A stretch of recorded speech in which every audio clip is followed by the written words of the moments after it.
Yeah. I'll be able to hear it then.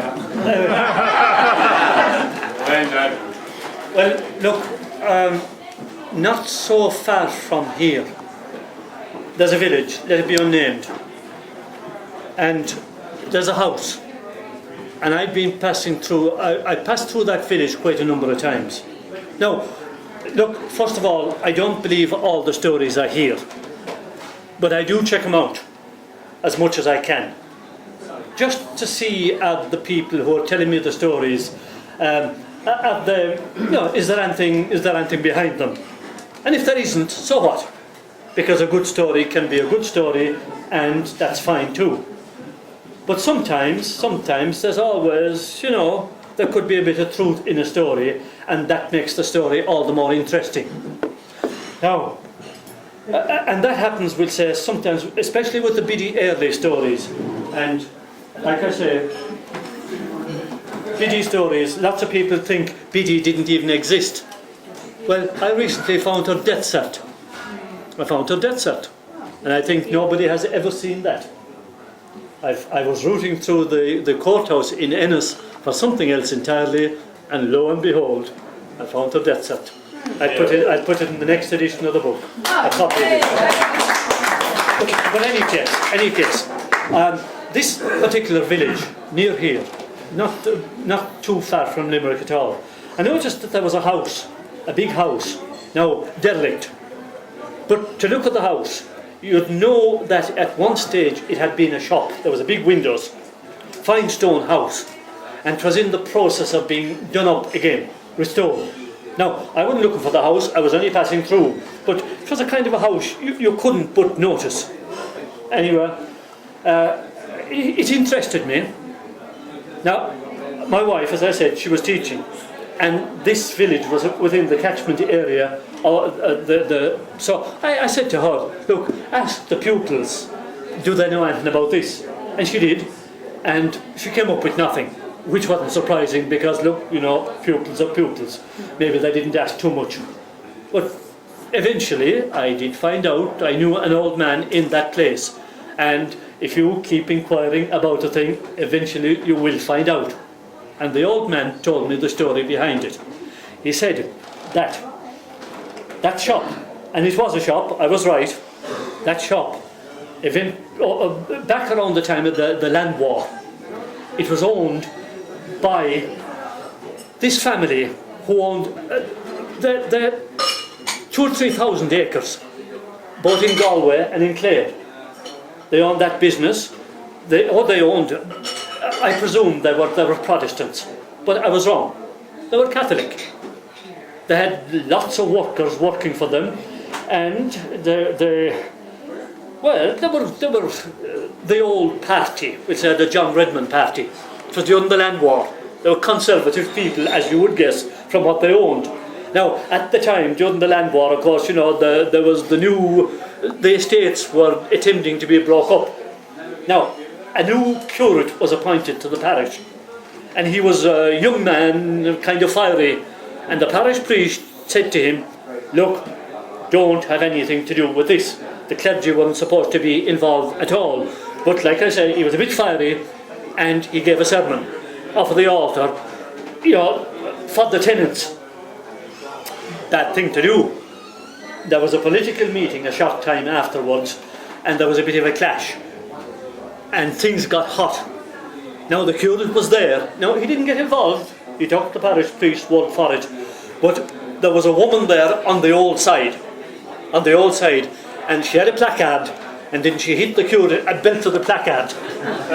Now, a thing you didn't do at the time. You didn't hit a priest in public. But he didn't retaliate, but he went off about his business. Following Sunday, on his horse, off he went out. There was a small church in the parish, an outside church, 2 or 3 miles away, and he was the one, rather than the old parish priest, that was serving the outside church.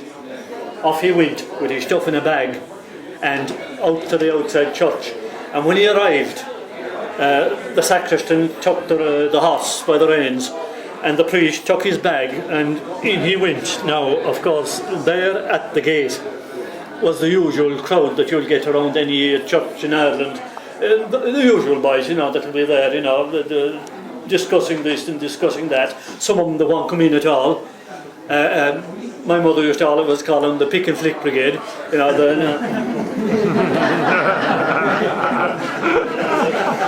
wonder why they ever come to church at all. The farthest they'll come is to the door.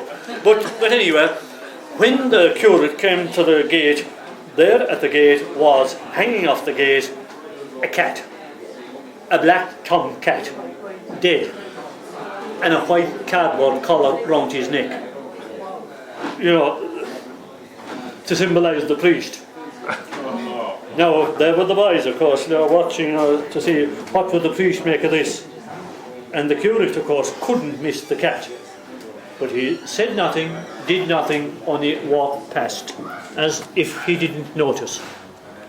Of course, that disappointed the boys because they expected a reaction, but the priest walked in, and if the boys never walked into the church any other Sunday, of course, they went in this Sunday to see what kind of a sermon was he going to give.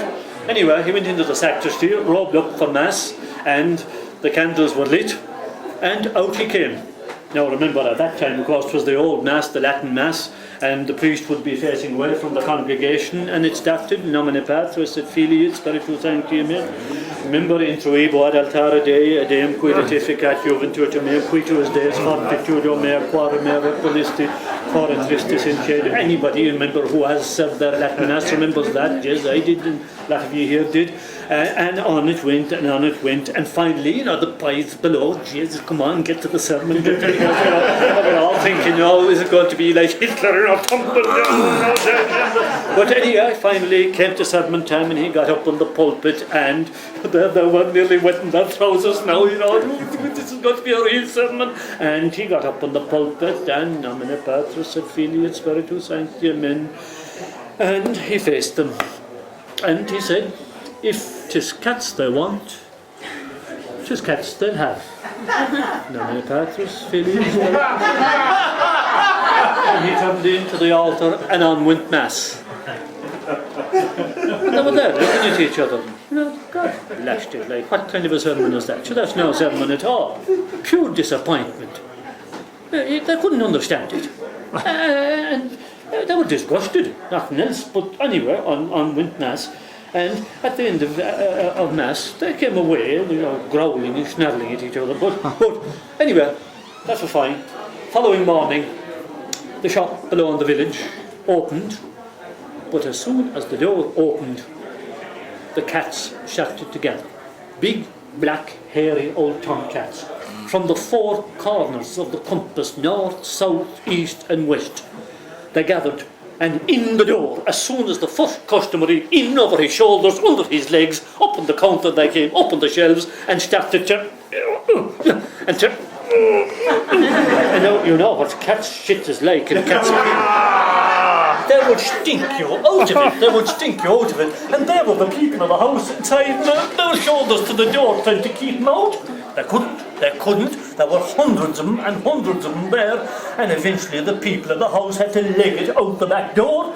And they said, get the priest, quick, get the priest. They got the priest. He came back. In the back door, of course.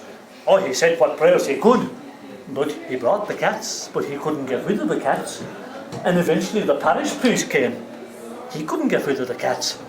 And what they had to do was they had to go for the bishop. Into Ennis for the bishop. And the bishop came with his coach and his 4 horses. And he gave out to the priest, the young priest, and he said, you shouldn't have done it. Abuse of your power. You can't do things like that. And he went in and he prayed. And eventually, I presume the bishop has more power, all right, than an ordinary priest. But the best he could do was to confine them into one room. Now, some people said for the cellar, but he managed to confine him into one room. And he came out, a shocked-looking man. He came out with the key. And he says, there it is for you. There it is. And he said, look, if they get out of there, I won't be able to put them back in again. It's up to you now, it is your responsibility. And off he went. And as I heard the story, he didn't live long afterwards, the same bishop. It took so much out of him But that didn't stop the business from going down afterwards. It down and down and down it went, and eventually it failed. They lost all they had, those people, and eventually went bust. But that didn't finish the story. That house, it was sold, and nobody could make anything of it afterwards. It was sold again and again and again and again, and of course it went derelict. And people tried to do it up, and do it up, and do it up, and that was the house I saw. And when I saw that house, it was in the process of being done up once again. Now, the windows and doors were in it, but it wasn't finished. The door saddles weren't under the doors. But there was a little PS onto the story. An old man told me, not the man I'm talking about now who told me the story, but he put me on to another man. He says, he'll tell you something else about it. And I went to the other old man, and he had a very interesting thing to tell me. He was an old pensioner. Poor man is dead since. But I recorded him. He had a very interesting thing to tell me. He said, I was coming home from the pub this night, and all he would normally drink, he said, was about 2.5 pints. So he said there was no drink involved it wasn't staggering or anything else. He said, I was living about 300 or 400 yards outside the village. And he said, I was well within the street lights. And I was, after just coming out of the pub, and I was walking up this footpath, and I had just come level with the house. Now, as I said, the house was being done up again, and I had just come level with the house on that side of the street. When whatever look I gave, I saw some movement that caught my attention, and I looked, and there I saw this, what I can only call, he said, a convoy of cats. At least 12 cats, head to tail, head to tail, head to tail, walking along the other footpath. And there I was looking at them with my mouth open. Because, Jesus, he said, that's not the way cats walk. And I was looking at them. But, worse, when they came as far as the door of the house, now there was that much space, we'd say, under the door, because the door saddle was missing, it was still being done up. When they came as far as the door of the house, one after the other, in under the door. Now how in the name of God could an ordinary sized cat go in under that kind of a space? But he says they did, one after the other, in under it, every one of them. And he says, I went home that fast that night. I was frightened, he says, and I'll admit it. But he said, I knew the story of the cats, but I only half believed it before that. But by God, he says, I believed it after that night. So, what do you say? I don't know whether he was telling me the truth or not. I only recorded what I heard. So, you know, you don't know with these things, are they true or not? But a priest curse, they always said, is a dangerous thing to bring on yourself. If you do, you're asking for trouble. Just like a priest, I'm not saying a priest in the narrow sense of the word, a minister or a rabbi or an imam, I presume, are all the same. Priest in the widest sense of the word. You know, we're only talking about priests here because we know priests best. So, it's strange. Hey, thank you.